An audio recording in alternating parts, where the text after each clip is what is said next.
오늘은 두구두구두구두구 드디어 저희가 칼 세이건의 코스모스에 도전하는 날입니다.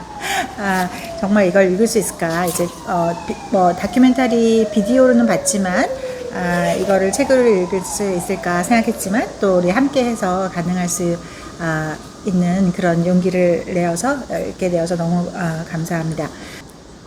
다큐멘터리로 먼저 더 유명해졌던 거고, 그게 이제 다시 책으로 쓰였습니다. 놀라운 것은 이 칼 세이건 교수님이 이거를 집필할 당시 이 혈액암에 걸려서 그 골수 이식을 받는 그런 정말 와병 중에 이 책을 집필하신 거죠. 이 골수암을 치료해주는 내과 선생님이 나는 골수암 이 치료 과정에서 책 2권을 읽는 사람도 못 봤다고 하셨는데 칼 세이건은 책 2권을 집필했습니다. 그래서 아마 사명감을 가지고 정말 사람들에게 이 우주를 알려주고 싶은 그 마지막 그 불꽃 같은 삶을 이때 다 이렇게 불태우신 것 같고요. 덕분에 이렇게 해서 이미 40년이 지났지만 우리는 이렇게 많은 지식과 지혜를 이 책에서 얻을 수 있는 것 같습니다. 1장과 2장을 하겠습니다. 그래서 이 칼 세이건 이 교수님이 쓴 책들은 생각보다 과학책 치고는 굉장히 읽기가 쉬운데 그 비결은 이 칼 세이건 교수님이 워낙 와병 중에 쓰시기도 했었고 워낙 아시는 것도 많으셔서 이 모두 다 이 말한 거를 녹음해서 그 녹음을 다시 타이핑을 쳤었기 때문에 굉장히 구어체로 써 있죠. 그 전에 모든 과학서적이나 이런 것들은 굉장히 학문적인 구어체로 이렇게 문어체로 써 있어서 읽기가 힘든데 이건 마치 옆에서 친한 삼촌이 얘기를 들려주는 것 같은 그런 얘기 속에 아주 즐거움으로 빠져들 수가 있습니다. 자, 그러면 제가 1장부터 시작하겠습니다. 1장에 맨 처음 이 코스모스의 바닷가에서라고 하고 있고 총 13장으로 되어 있고요. 우리 지구로부터 시작해서 우주로까지 넘어가면서 이 정말 과학의 세계의 지평을 넓혀주고 있습니다. 제 1장은 코스모스의 바닷가에서고요. 이 앞에 명언들을 모아놓은 것이는데 그 36페이지 토마스 헉슬리의 말이 있습니다. 삶은 한정되어 있지만 무지에는 끝이 없다. 무지의 바다 한가운데 떠있는 작은 삶에 불과하다. 지성에 관한 한. 그리고 이 세대가 바뀔 때마다 이 지성을 조금이라도 넓혀가는 것이 인간의 의무이다. 라고 토마스 헉슬리가 1887년에 한 말로 시작하고 있습니다. 첫 말은 코스모스는 과거에도 있었고 현재에도 있으며 미래에도 있을 그 모든 것이다 라고 하는 것이고 코스모스를 정관한다고 하는 것은 미지 중에 미지의 세계를 마주합니다. 인간사는 우주적 입장에서 보면 지극히 하찮고 자질구레한 것이다. 우리가 안다는 것은 사람에게 기쁨이자 생존의 도구이다 라고 얘기하고 있고요. 그래서 37페이지에 보면 우리가 이제 떠나려고 하는 탐험에는 2가지가 필요한데 회의하는 정신과 상상력이 필요하다. 회의하는 정신은 정말 우리가 이때까지 믿었던 것이 정말 그럴까라고 의심해 보는 것을 말하는 것이고요. 그래서 이 2가지를 가지게 되면 우리가 코스모스라고 하는 거대한 바다에서 우리가 지금 공부하려고 하지만 사실 우리는 지구라고 하는 그 바닷가에서 잠깐 발가락 하나를 그 바닷물에 담그는 그런 것으로서 우리가 이 우주를 배워나갈 수 있다라고 하고 있고요. 그래서 우리가 코스모스가 도대체 어느 정도의 규모인지를 우리가 알아야 되는데 거기서 제일 먼저 우리가 보통 쓰는 미터나 마일 같은 거는 이제 쓸 수가 없고 이제 가장 기본적으로 우리가 빛에 대해서 생각할 수 있는데 빛이 1초에 30만 킬로미터 우리 지구를 7바퀴 돈다고 합니다. 1초에. 그래서 그 빛이 1년을 가면 10조 킬로미터를 갈 수가 있다라고 하고요. 그래서 우리가 보통 거리를 말할 때 우주에서는 1광년을 말하게 됩니다. 그리고 우리가 보통은 이 우주를 생각할 때 뭐가 막 많을 거라고 생각하는데 그렇지가 않고 우주는 거의 모두 텅 빈 공간이고 거기에 이제 우리가 몇십 조라고 해봐야 그것이 아주 작은 그 구성일 뿐이죠. 그래서 우리가 어떤 우주의 어떤 곳을 딱 집었는데 거기가 빈 공간이 아니고 어떤 행성에 있을 위치가 10의 33승 그 확률분의 하나로 우리가 이 우주에서 그 어떤 행성에 다다를 수가 있기 때문에 우리가 이 사람이 있는 이 세상이 얼마나 귀한 것인지를 알 수 있습니다. 그래서 되게 유명한 이 그림 동화책 중에 천의 개의 별에 오직 나 하나라는 게 있죠. 그래서 우리가 사실 조금 철학적으로 우리가 뭐 내가 귀하다, 너는 참 귀한 존재다, 세상에 하나밖에 없다라고 해도 우리가 잘 그게 안 와닿지만 실제 과학으로 그게 진짜 맞는 거죠. 그래서 우리가 이 천의 개의 별, 해라고 하는 게 왜 조경, 억조경에서 해를 했을 때 그 해 천의 개의 별 중에 우리가 지구가 하나가 있는 거고, 나중에 조금 이따 이제 나오지만 우리가 DNA로 만들 수 있는 어떤 사람의 구성이 정말 그렇게 천의 개의 어떤 이 조합이 가능한데 그 중에 딱 하나, 다시는 그리고 복제되지 않는 단 한 번의 어떤 우연의 산물로 나라는 사람이 된 거기 때문에 우리가 우리가 살고 있는 이 지구, 그리고 또 나라는 존재가 얼마나 단 한 번의 천회분의 1의 확률로 태어난 것에 우리가 마침 이렇게 있게 되는 것인지 하는 것입니다. 그래서 41페이지에 보면 우주에는 은하가 약 1000억 개가 있게 되고, 그리고 은하가 1000억 개 있는데 각각의 은하에 평균 1000억 개의 별이 있기 때문에 우리가 그걸 합치면 10의 22승, 10의 11승 곱하기 10의 11승 하면 10의 22승계 중에 하나가 되는 거죠. 그리고 거기서 우리가 이제 지구로부터 시작한다면 지구는 암석과 금속으로 이루어진 조그마한 바위 덩어리에 불과하다. 그러면 우리가 이 전체 은하를 볼 때 그 은하를 다 볼 수가 없고, 우리가 로컬 은하 중에 어느 국부를 볼 수가 있는데, 그 국부 중에 우리한테 제일 가까운 게 250만 년 광년 정도 떨어져 있는데, 이 250만 광년 떨어져 있는 거에 안드로메다 자리에 우리의 은하가 있게 되는데, 여기서 우리의 은하가 아니라 제일 가까운 우리 M31 은하를 볼 수가 있고, 이 은하가 거대한 이 나선 두 팔을 가진 나선형으로 되어 있는데, 이게 2억 5천만 년 중에 한 번에 이렇게 돌고 있는데, 그 은하가 우리 은하가 위치하게 되고, 그 나선팔, 우리 은하가 있는 곳에 나선팔의 한쪽 끝에 있는 곳에 우리 좀 더 우리 행성계로 있게 되는데, 이 행성계, 그 나선팔의 한쪽 끝에 있는 요 행성계 안에만 태양이 1만 개, 그리고 지구가 1조 개가 있는 거죠. 그래서 거기에 다시 이제 이 성단이라고 해서 별들이 모여 있는 곳이 있게 되고, 거기에 이제 블랙홀도 초신성도 있게 됩니다. 그래서 거기에는 43페이지에 보면 이제 푸른색 별은 젊은 별, 노란색 별은 중년기 별, 붉은색 별은 나이 들어서 죽어가는 별, 하얀색 별과 검은색 별은 이제 죽음의 문턱에 이르는 별. 그래서 우리 은하 안에만 4천억 개 정도의 별들이 있다라고 하는 거죠. 근데 이 별들이 아주 복잡하지만 아주 질서정연하고 우아한 법칙에 의해서 움직이고 있다고 하는 겁니다. 이 저자가 본래 이 책의 제목을 유니버스로 할까 코스모스로 할까를 고민했었다고 하는데요. 코스모스라고 한 이유가, 코스모스라고 하는 그 말 자체가 질서를 의미하는 거거든요. 그래서 이 책의 제목을 질서로 지었다고 합니다.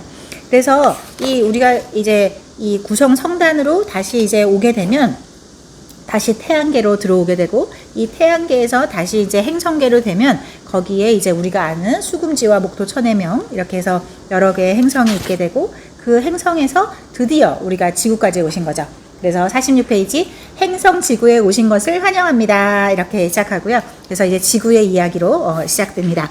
그래서 47페이지에 보면 우리가 인류 문명사에서 정말 중요한 게 하나 있다면, 이 저자는 기원전 3세기에 있었던 이집트의 알렉산드리아고, 그 알렉산드리아의 가장 중요한 의의는 거기에 알렉산드리아 도서관이 있었다는 거죠. 그래서 거기 그 알렉산드리아 도서관에 에라토스테네스라고 하는 사람이 있었는데, 이 사람이 정말로 왜 중요하냐면, 이 사람은 천문학자이자 역사학자이자 지리학자, 철학자, 시인, 연극평론가인데, 이 사람이 이제 여러 가지의 책을 펴고 뭐 시인으로서도 굉장히 유명한데, 여기서 고통으로부터의 자유라는 책도 썼었고요. 그래서 도서관장도 여기서 했었었는데, 이 사람이 한 가장 중요한 것은 바로 이것입니다. 48페이지에 보시면 그림이 있는데요. 이 사람이 지금으로부터 2200년 전에 어떻게 자기가 있었던 곳하고 이 알렉산드리아와 다른 지역에 갔을 때 같은 시간대에 막대기의 그림자가 드리워지는 그 길이가 다르다는 것에서 착안해서 이 그림자의 길이가 다른 걸 보니까 지구가 둥글다고 생각을 하게 됩니다. 그래서 그 전에는 지구는 당연히 이제 평평한 것이라고 생각했었는데, 이 사람이 이 같은 시간에 이 막대기에 꼽아놓은 그 그림자의 길이가 다르다는 것에서 착안해서 이 둘레가 지구가 혹시 둥근 것 아닐까라고 생각을 하고, 여기서 한 걸음 더 나아가서 그러면 이 여기와 저기 이 지역을 있는 곳을 걸어가서 그 길이를 재게 되면 이 지구 전체의 둘레도 잴 수 있지 않을까라고 생각을 하게 됩니다. 그래서 자그마치 정말 이 사람이 그걸 합니다.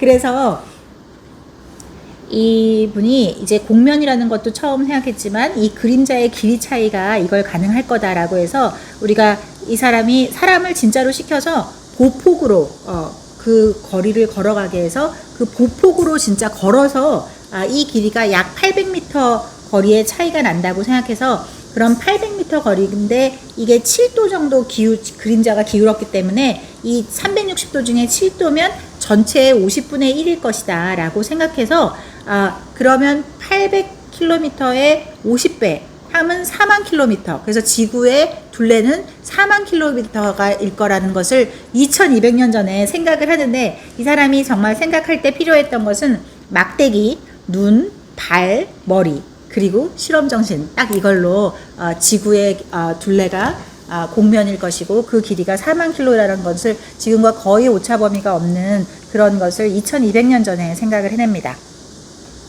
그리고 이때도 이제 사람들이 어떤 항해술이나 이런 것을 생각하게 되는데, 이 이집트에서 처음으로 이 아프리카를 한 바퀴 도는데 3년이 걸렸는데, 지금 우연히도 보이저 우주선이 지구에서 토성까지 걸린 시간도 3년이 걸리고 있습니다. 그래서 우리가 마젤란이 지구를 한 바퀴 돌기 전까지 사람들은 별을 친구 삼아서 탐험가의 친구인 별을 삼아 이제 지구를 항해하게 되고요. 그래서 우리가 지구를 여러 사람에 의해서 콜럼버스, 또 페니키아인들이 시작한 걸로부터 폴리네시안 사람들, 그리고 중국의 정화, 콜럼버스, 마젤란 이런 사람들이 여러 각도로 지구를 도는 것이 52페이지의 그림으로 있습니다. 그래서 우리가 여러 인류의 탐험이 있었지만 탐험사의 절정은 역시 콜럼부스이고, 이 콜럼부스가 탐험을 하게 된 거에도 사실 시작은 바로 이 에라토스테네스가 있는 것이죠. 그래서 에라토스테네스는 처음에 생각한 것은 이 이베리아 반도를 넘어가면 인도까지 바다가 닿는다고 생각을 한 것입니다. 그리고 이 콜럼버스는 사실은 이 고지도를 파는 떠돌이 장수였었습니다. 근데 이 사람이 사실은 아메리카를 모른 상태에서 이미 콜럼버스 전에 이 어떤 그 대륙의 크기라든지 이런 것들이 사실은 다 나와 있는데, 이 사람이 조금 약간의 조작을 해서 지구 둘레 중에서 아시아 대륙은 가장 긴 것을 찾아내고 또 이 지구 둘레는 가장 짧은 것을 찾아내서, 그렇게 해도 사실 계산이 안 맞다는 것을 살라만카 대학의 교수들이 다 지적을 했지만, 이 사람이 끝까지 우겨서 사실은 어찌 보면 억지 계산으로 사람들을 설득한 것이죠. 하지만 그것이 결국은 아메리카를 하게 되고, 또 이것이 현대의 우주로 나아가게 하는 발판이 되게 됩니다. 여기서 역시 다시 한번 알렉산드리아가 얼마나 우리 인류에 큰 영향을 미쳤나에 대해서 얘기하고 있는데, 알렉산드리아는 기원전 300년에서 600년까지 있었습니다. 55페이지고요. 그래서 알렉산드리아는 알렉산더 대왕이 만든 도시로서 이 외래 문명을 좋아하고 어떤 지식 추구를 사랑하는 그런 마음에서 알렉산드리아 도서관에 정말로 이 학문과 무역과 문화가 증진되기를 바라며 만들었습니다. 그래서 안타까운 것은 이 알렉산드리아 이 도서관이 이제는 거의 남아있지 않다는 거지만, 하지만 이 도서관과 박물관이 얼마나 많은 것들을 우리 인류에게 그 영향을 미쳤는지에 대해서 얘기해주고 있습니다. 그리고 여기 56페이지 아래쪽에 보시면 여기 코스모스는 우주의 질서를 뜻하는 그리스어이며 하우스에 대응하는 개념이다 라고 하고 있고, 코스모스라는 단어는 만물이 서로 깊이 연관되어 있음을 내포한다 라고 뜻설명을 해줬습니다. 그리고 이 57페이지에 보면 알렉산드리아 대도서관의 시대가 얼마나 훌륭했는지 그때 어떤 이 에라토스테네스뿐만 아니라 많은 사람들이 있었는데 별자리 지도를 만들었던 히파르코스 57페이지, 그리고 우리 기하학의 왕도가 없다고 말한 유클리드도 그 동시대의 사람이고요. 이 같은 그 곳에 있었던 거고, 또 디오니시우스, 그리고 언어학을 만들었던 사람이고, 또 헤로필로스라고 해서 이 지능이 심장이 아니라 두뇌에서 시작된다는 것을 증명했고, 또 헤론이라는 사람은 증기기관을 만들었고, 또 이 로봇에 대한 최초의 책 오토마타를 그 당시에 기술했습니다. 그리고 이 페르가는 이 원추 곡선에 대해서 만든 페르가의 아폴로니우스는 수학자인데 원추 곡선이라고 했는데, 이 원추 곡선이 이 우주에서도 굉장히 중요합니다. 그리고 아르키메데스는 이 다빈치 이전에 가장 천재였었던 공학자였었고요. 또 프톨레마이어스가 지구 중심의 천동설을 만들어서, 물론 1500년 동안 이 천동설을 하긴 했지만 뛰어난 학자임에는 틀림없고, 또 마지막 이 정말 700년 된 도서관이 파괴될 당시 마지막에 있었던 여자 수학자 히파티아에 대해서도 얘기해주고 있습니다. 그래서 이 많은 훌륭한 사람들이 알렉산드리아 도서관에서 어떤 지식의 그거를 했었고, 을 꽃피우게 됐었고, 이 당시 50만여 권의 파피루스 책이 여기에 있었다고 합니다. 그래서 여기서 이 저자가 안타까워하는 것 중에 이 베로소스라고 하는 사람이 쓴 이 3권짜리 세계사책이 있는데, 이 세계사책에는 이 43만 2천년에 얽힌 이런 세계사가 있다는 것을 지금 볼 수 없다는 것을 너무 안타까워하고 있었고요. 그리고 또 이 아리스타르코스라고 하는 천문학사가 쓴 책이 이 처음으로 지구가 하나의 행성일 뿐이고 태양 주위를 공전한다는 것을 이 당시 벌써 쓴 책이 그때 거기 있었다고 하는데, 그 책이 지금은 밝혀지지 않았지만 이 책이 만약 남아 있었다면 우리는 2000년 전에 벌써 이 지구가 돈다는 것을 알 수 있었지 않았을까라고 했습니다. 아무튼 알렉산드리아 도서관이 없어지면서 이 지식의 단절이 일어났지만, 그렇지만 또 인류는 다시 한번 그것을 살려낸 것이죠. 그래서 결론적으로 60페이지에 보면 이 우주가 최소한 150억 년에서 200억 년 정도 되었다라고 하는 것이고요. 진화의 과정은 물질과 에너지, 결국은 정말 철학에서도 나오는 물질과 에너지의 멋진 상호 변환에 의해서 일어난다는 것을 이 다음 장에서 이제 말해줄 것입니다. 그래서 우리 인류는 우리 모두 이 우주에서 왔고 코스모스에서 나왔다 라고 하는 것입니다. 2장에 가면 우주 생명의 푸가라고 하는 제목을 지었는데요. 제목도 정말 시적이에요. 그래서 우리 생명의 기원이 하나의 것에게 큰 어떤 음악의 협주곡 같은 것이다 라고 하고 있고요. 그래서 그럼 우리가 어떤 이 조화로운 음악 속에서 살고 있는지에 대해서 이제 설명해 줍니다. 이 설명의 시작은 지구에서 시작됩니다.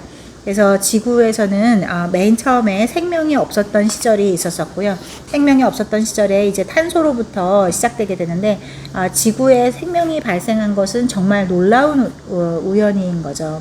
그래서 지구의 모든 생명은 서로 밀접하게 연결되어 있고, 이 같은 유기화학적 원리가 모든 생명을 지배하고 있습니다.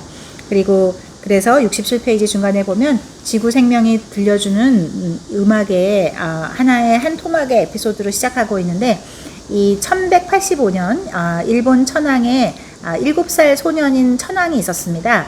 이 무리가 이제 헤이케파였었고 반대파는 숙적인 겐지파가 있었습니다. 그래서 피비리는 나는 전쟁을 계속 해왔었는데 이제 운명의 해전을 하게 됩니다. 근데 결국 헤이케파가 이제 많은 전사를 하고, 그래서 나중에는 이제 질 것 같으니까 이 병사들이 집단 자살로 이제 바다에 몸을 던지게 되고, 그래서 마지막 순간에 이 천황의 할머니가 천황과 함께 이제 바닷속으로 가라앉게 됩니다. 근데 이렇게 해서, 하지만 그래서 이 헤이케파는 완전히 전멸당했고 살아남은 사람이라고는 여자 42명 시녀들이었었는데, 이 시녀들은 결국 이제 몸을 팔면서 살아남았지만 그 어부들과 그 시녀들이 결국 매년 4월 24일 이 해전이 있었던 날에 축제를 하게 됩니다. 그래서 축제를 지금도 사실 하고 있는데, 이때 재밌게도 그 69페이지에 재밌는 개 사진이 있는데요. 개의 등딱지의 모습이 놀랄 만큼 사무라이의 아주 얼굴을 닮아 있습니다. 그래서 이 개를 잡아봤는데 이 등딱지가 이렇게 사무라이 얼굴하고 비슷하게 막 울뚝불뚝하면 이거는 환생한 것이라고 해서 그냥 다시 놔주고 다른 개는 잡아먹었던 거죠. 그래서 이 등딱지가 이렇게 울퉁불퉁한 거는 살아남고 다른 개들이 없었기 때문에 결국은 인위도태가 굉장히 짧은 기간에 일어나게 됩니다. 인위도태 또는 인위선택인 거죠. 우리가 이때까지 진화론을 할 때 자연선택설을 얘기하지만 인위선택에 의해서도 이렇게 짧은 기간 안에 이렇게 이 종의 이 우세가 결정될 수 있다라고 하는 거죠. 그렇게 봤을 때 실제로 우리가 1만 년 전만 하더라도 젖소나 사냥개 그리고 지금처럼 알이 굵은 옥수수 같은 것은 없었습니다. 근데 우리가 1만 년 전서부터 우리가 이 젖을 많이 짜게 하기 위해서 많은 것들이 일어나게 되는데요. 우리가 예를 들면 그 토끼 같은 것도 72페이지 아래 보면 이 수도사들이 처음 중세에 길들이기 시작했다고 해요. 왜냐하면 어린 토끼는 생선으로 간주돼서 육식을 금하는 때도 먹을 수 있었기 때문에 그렇게 했었고, 또 커피는 15세기부터, 사탕모는 19세기서부터 이렇게 했었고, 또 양들도 처음에는 양을 다 깎아봐야 1kg밖에 털이 안 나왔었지만 지금은 거의 한 1-20kg 정도를 낼 수 있는 그런 양이 되고, 옛날에는 우유를 짜도 한 수백 리터밖에 안 됐었지만 지금은 수백만 리터를 할 수 있는 그런 이 젖소가 되고, 이렇게 해서 우리가 지금 생각하는 그런 가축들이나 이런 모습들이 불과 1만 년 이내, 그리고 심지어는 이렇게 중세 이후에 우리가 다 만든 것이라서 실제로는 자연 도태 또 있지만 이런 인위 도태가 얼마나 단시간에 우리의 이 삶의 환경을 바꿀 수 있는가 하는 것입니다. 그래서 여기 이제 73페이지에 자연 도태 그 진화론에 대해서 나오는데요. 찰스 다윈과 이 러셀 월리스에 의해서 자연 도태가 진화의 기작이라는 것을 처음 이제 기술하게 됩니다. 그래서 이때 그 종의 기원에 나오는 그 말이 74페이지에 있게 되고요.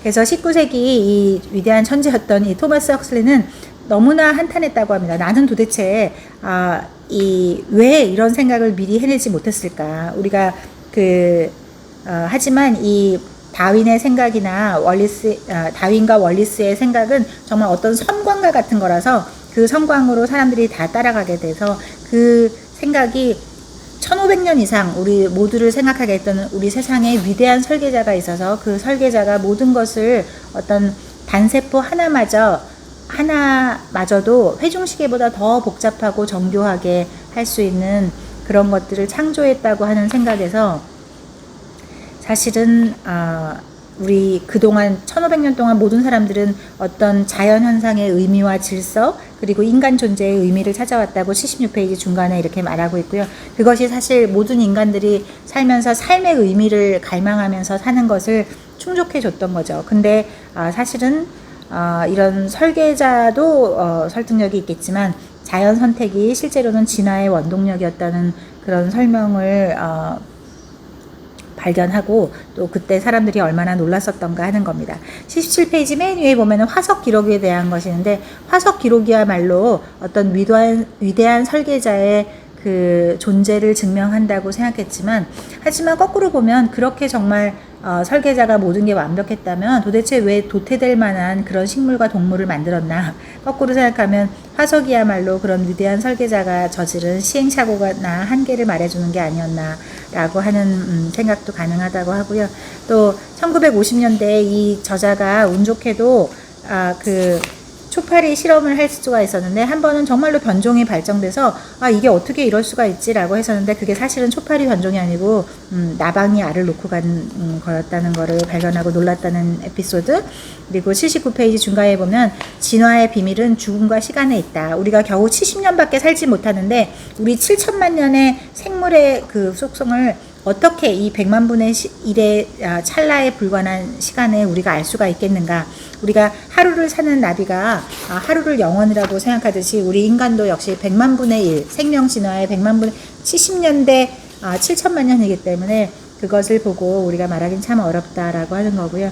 그 뒤에 80페이지서부터 이제 46억 년 전에 지구는 성간 기체와 티끌에 의해서 응축되면서 생긴 것, 그리고 그것이 이제 스스로 복제할 수 있는 분자가 생기기까지의 여정을 이제 DNA서부터 시작합니다. 그래서 지구의 모든 생명 현상의 주인공은 DNA 원형에서 이제 생기는 것이고, 거기에 다시 뉴클레오티드가 있는데 80페이지 중간에 보면 뉴클레오티드는 사실 1ml의 10,000분의 1입니다. 그래서 1ml의 10,000분의 1에 의해서 이제 뉴클레오티드가 있게 되는데, 이 뉴클레오티드의 단 하나만 바뀌어도 완전히 다른 형질이 바뀌게 되는 거죠. 그래서 여기서 이제 시대적으로 해서 40억 년 전에는 우리 지구라는 에덴 동산에 분자만이 우글우글했었지만 30억 년 전에는 이제 드디어 단세포 동물에 이어서 최초의 다세포 생물이 태어나는 과정이 있게 됩니다. 그리고 82페이지 아래 이게 우리 남녀, 성이라고 하는 것은 이 20억 년서부터 생기게 되기 때문에 드디어 그때서부터 이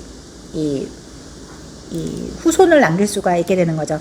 그리고 이제 10억 년 전서부터 식물들이 나타나게 되고요.